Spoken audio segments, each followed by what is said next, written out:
Well, good afternoon. We're out here again about mile 70 of the Elliott Highway.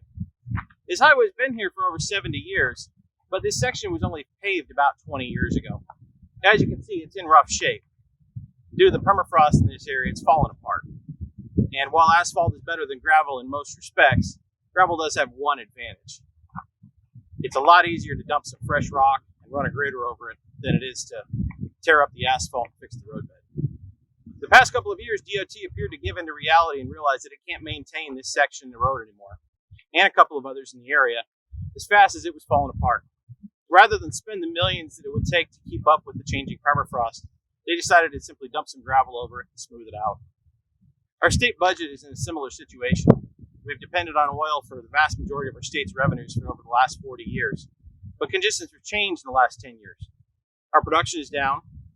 We have a couple of projects in the works that might boost it up again in the next few years, but we're not getting back to the millions of barrels a day range that we were at just 20 years ago. We also have new competition in the frackers down in the lower 48 that can drill domestic oil at the same prices or maybe a little cheaper than we can.